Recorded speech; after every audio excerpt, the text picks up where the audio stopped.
So for your prediction, where do you see rap in the next 5 years? Like, does it go up again, or is it just going to be in limbo? I think Been ready to do it since back then. But I'm coming from my back end. Charge out with that back end. Oh. With the lag spin. Oh. Hit him, make him do a backspin. I've been on the block where the fiends had the crack binge. That was way back then. Um, Now, as far as like, I've been having this conversation with a lot of people, right? And I just want to get your perspective, right? Your Honor, I think I spoke with Head Ice about it. You know what I mean? A couple other people, right? And the conversation is just like, especially Your Honor, he was like, man, battle rap is kind of like, he said, yeah, we're gonna have battles, things are gonna happen, but he said battle rap as we once knew it, it's over. People don't truly care about battle rap anymore. People care about everything else. People care about the battlers, everything else happening. Nobody truly cares about battle rap or to get to the next level, to that, or these guys could become stars on the level of these other stars that once was here that were dominated. So he's saying in the future of battle rap is very grim, and he doesn't see any positive moving forward in the culture. I disagreed with that. I feel like, it's going through its time and it'll come back around just like anything else. But I really wanted to get your perspective because you've been in it for so many years and you contributed to making it pop around those last 10 years. You know what I'm saying? I appreciate that. So I did see Your Honor on that topic, and I thought he was very, very well spoken about it. I think his Okay. angle about it, about from the artist standpoint, that's why I really, really sat there and I played that whole interview and I listened to every word that he said, because I think it's good to cover that from different perspectives. Like, let's say the league owner, the media, the bloggers, and the battler. Everybody is coming Hmm. from a different perspective because of the lanes that they filled over their tenure in the culture. So to listen to a battle rapper like that and have very, very good logical points, I think there's a lot of credit or a lot of truth to what Your Honor broke down. Now, from my Okay. perspective, from a league owner perspective, um, I'm not saying it's gone or battle rap will never go away, right? You're always gonna have people that want to put battles together. You're always gonna have people that want to battle rap and match up. You know what I'm saying? Um, the decline of it is clear to everybody. Like, you can't be naive. Like, you can't watch something diminish and then act like, oh no, it's not, right? The viewership of it, the available matchups that are still there, the stars that are still there, all this contributes to the decline that we've been seeing. The money that's available, the type of business that is available, it changes things. And one point that I want to say, as far as from a league owner standpoint, when it comes to the battle rappers, is we say the word star way too loosely, way, way, way, way too loosely. To me, the definition of a star is somebody that can sell something on their own. Now, battle rap by nature, of course, it takes two to create a matchup. Like, nobody gets up there and battles himself, right? But there are only like a handful of battle rappers that if I roll a card out and I just announce one name at a time, and I've done that before. I even did that with the Rare Breeds card, with the mystery card. You know what I'm saying? And if I just announce, like, let's say just Hitman's on the card, I'm going to see pre-sales. Mook is on the card. I'm going to see pre-sales. Lux is on the card. I'm going to see pre-sales. Cassidy's on the card. I'm going to see Gotcha. pre-sales. Daylight's on the card. I'm going to see pre-sales. After that, it starts to get a little grim. That's where the Okay. fans start saying, who is he battling? Or you know what I'm saying? Or that's when you start talking about B-side people or co-main event people or card filler or up-and-comers or, you know what I'm saying? Yeah. The word star is it only in battle rap does this happen. It's so overused. It's so Okay. overused, right? So if we had more stars, if there was 20 loaded Luxes, this would be a multi-million-dollar industry. All right. You see the excitement that happens when loaded Lux battles, right? If there were 20 of him, and we He don't can even see, promo heavy or nothing like that. He don't promo. He don't do go crazy. He just get the announcement, and the fans is yeah, ready.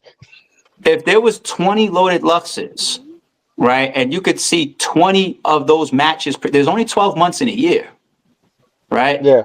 This would be a multi-million-dollar industry where we would be seeing rich battle rappers because it would all disseminate down. There'll be more money available for everybody to make. There'll be more promotion, more eyes, more views. Everything would be larger. You see what I'm saying? But there's only a handful of stars that can carry a sale, and really, really, the biggest platforms in the game right now still have to beg for the culture support. That's not good. That's not good. You know what I'm saying? The biggest league owners still have to beg for the culture support. You know what I'm saying? If a star in the industry, right? Like, let's just say Beyonce or you know, some of these people, they blindside the fans. They drop fucking albums and nobody knew. Like oh shit. You know what I'm saying? And it's gone. It's off the shelves. If we just had battle rap stars, at least 20 loaded Luxes, for example, it'd be a different thing. So the sellability of battle rap has declined. Even in the last couple of weeks, I'm hearing some of the dominated airwaves and topics and controversies are with people that can't sustain a platform by selling pay-per-views. Those are some of the people that's in our headlines right now. Like, when it's time to sell something, can this person be the core of 5,000, 6,000, 7,000 pay-per-views? We've seen big name battle rappers main event, and the league owners won't tell you because everybody wants to act like they're doing okay. But when you see these people going out of commission or not being able to be as consistent, it's financial. If I do my event last week Gotcha. and it makes me $500,000 profit, I'm gonna do another one in 4 or 5 weeks easily, unless somebody else is paying for it, like a sponsor. Right? Yeah. The profit margins are rare behind the scenes, and that's because there's not many real stars in battle rap. Like the people that I never thought about it like that. Yeah, the people that think that they somebody, you put them in a main event, and if you speak to Organic, or if you speak to owners of URL, or speak to Rem, and they've been some of the biggest battle rappers, and they've been in the main event of these cards. And what you don't see behind the camera is the room is half full. You see it because you go to, like, the room is half full, or the pay-per-view, you know, like, we were there as core, you know, cult followers of the shit, but did it even sell a 1,000? Did it even sell 5? You know how frustrated the owners of Rap Grid are with some of these events that they sponsor and that they host? You know, like, the numbers don't come back from people that you think it should come back from.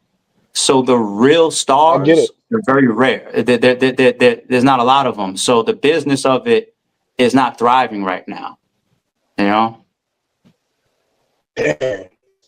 You know, that's kind of crazy. I never really thought about it in that sense. You know, look at stars as just popularity. Like, if he's popular enough to the culture, the fans, now you can kind of look at him as a star in a sense. But what you're saying is stars really can sell tickets. They can really bring people out, basically. Yeah. So I'm telling you, if I go rent a venue that holds 400 people, there might be less than 10 people that could fill that place on their own in the whole culture. Okay. You know what I'm saying? Like that's crazy. real shit. That's a strong statement. That's crazy. That's real. I'm saying on your own. On your own. I've done events with Mount Rushmore's that wasn't sold out. You know what I'm saying? So Wow. have other leagues. And so have other leagues.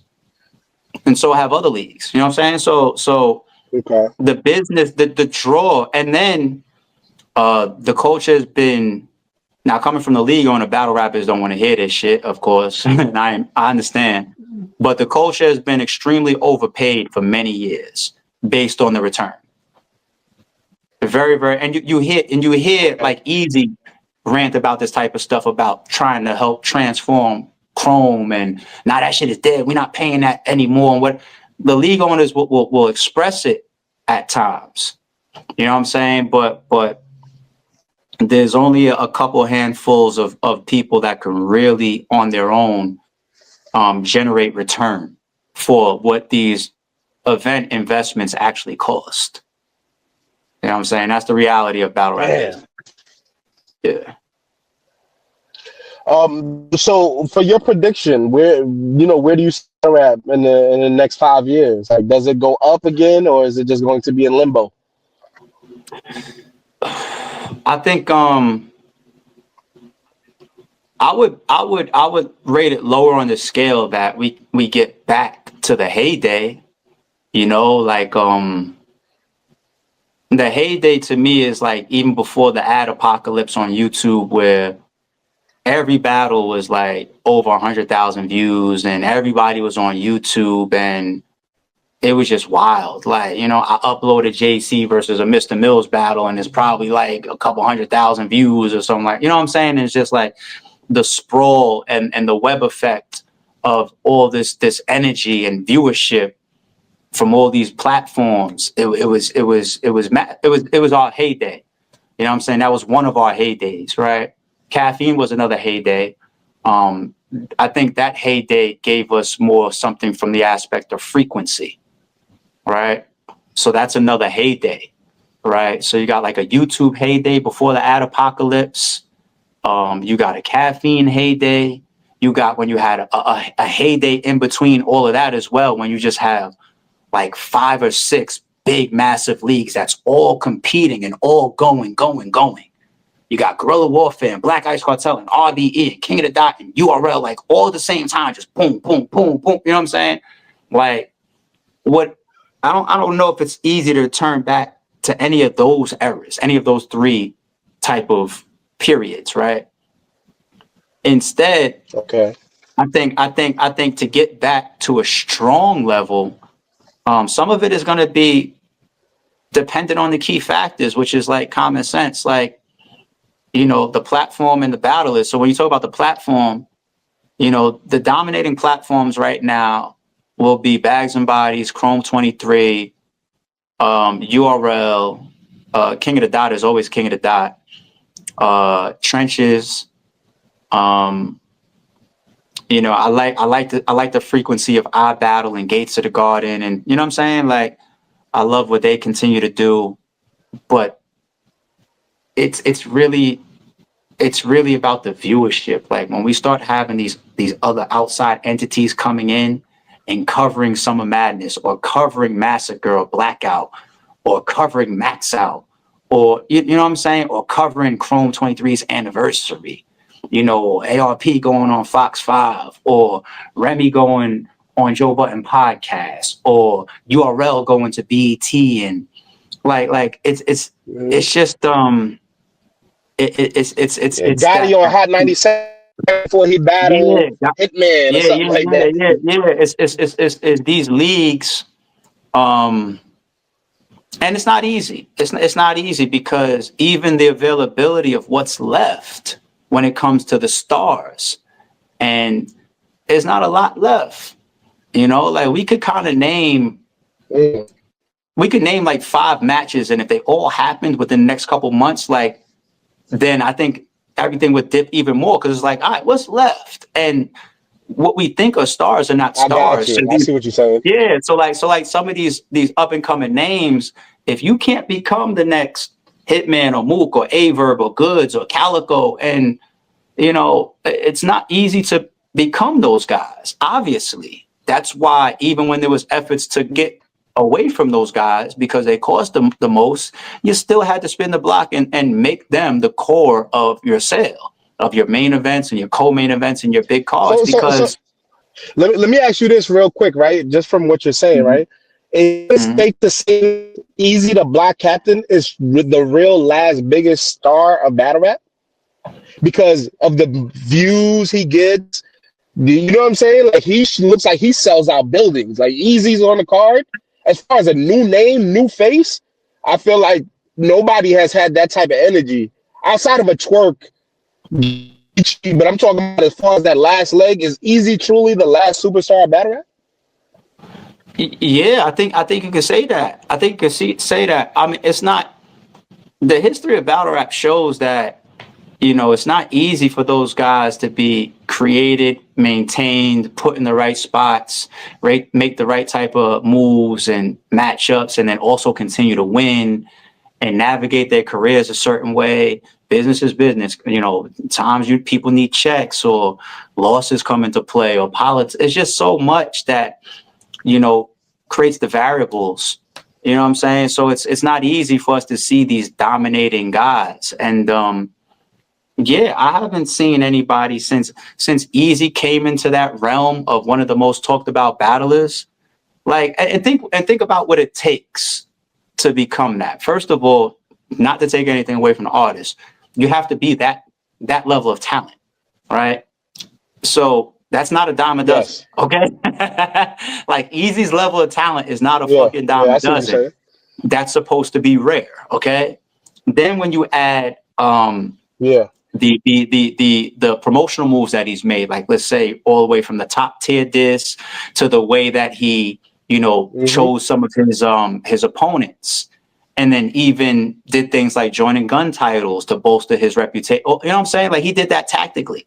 You know what I'm saying? So then you got Yeah. that. So now we're at two big situations that it's not. And then the huge controversy now of leaving URL, right? And that really And being even before that, even before that, let me just add on. He also fans were looking at him as undefeated. 12-0. Just to add yeah, that yeah, yeah, before you yeah. go to that. So even that is part of like the battle aspect and his talent aspect. But the leaving URL part is Gotcha. thrown through the roof Man. because he goes and he battles the biggest draw, which is Hitman Holla, and to the consensus, he wins on one of the biggest, if Yeah. not the biggest Yeah. card of that. Like I forget, you know what I'm saying? So and then after that, you got these other situations. He got battles that he's also performing great in. Then you got the other controversy from his personal life and all that type of stuff. And then he Yeah. still has Yeah. issues with other leagues when he throws cards and all this. So you got the talent, you got the navigation of your career, you got the big moment with Hitman. You got the backing of this new league owner who's a celebrity. You got controversy of your personal life and all the new platform that you develop. Like, how many times are we going to see Hmm. that happen? That whole chain of events, like And, so. and also remember, through controversy, his name became passed back. Shade Room and other outlets started talking about, even if it's just his controversy alone, his name was outside just the normal realm of the battle rap community. Yeah, but here's the thing. You never want any battle rapper to thrive or have success based on that, because outside of the battle rap Okay. culture, we get very inconsistent support. Okay. So you need to be able to Got you. dominate in here with our core fan base. Like if you're Loaded Lux and everybody stops what they're doing to watch that Saturday, that's what we need. And then it's damn near like Got a you. plus when we get the outside, because we can't bank on that. I can't pay somebody based on like, I think when we announce this, all these out the shade room and TMZ and whatever might, like, I can't do a deposit or a negotiation based on that. We don't get consistent support from the Respect. industry. You know what I'm saying? Got So you. like, but we have a big enough cult following to at least have some big events where you're going to see a Max Out or every year a Summer Madness or a Blackout by King of the Dot or a Mass. You know what I'm saying? Our core is big enough to support that type of shit. So, when you talk about Easy in that respect, you don't want to bank on the controversy at all. Because when the controversy goes away and these people are not using you for clicks anymore, it's the core cards and matchups and battles and talent that carries everybody stopping what they're doing that Saturday and actually becoming profitable. That's what needs to, like when I hate to use these three top guys once again, like the Mooks and the Luxes and the Hitmans, but how long have they been here? Right? So Hitman has been here for like what, 12, 13 years or whatever. Right? Mm-hmm. So today he can still sell out 1,000+ venue. 4 or 5 Easily. weeks. Yeah, 4 or 5 weeks before the shit is over, before the event date even comes. Right? Yeah. And then you go back to my earlier point, like imagine having 20 of those. We don't. You know, we just Exactly. overuse Yeah, the I see word what you're star. saying. Yeah, we overuse the word star and we can't bank on controversy. So, you know, like Easy is the last, and I'd love to see Easy maintain that level of draw power as years to come, because he might become one of those pillars that continues to keep the energy as a battle rapper here in the culture. Because there's not many of people that can just draw eyes like that. You know what I'm saying? There's not enough people that can do that.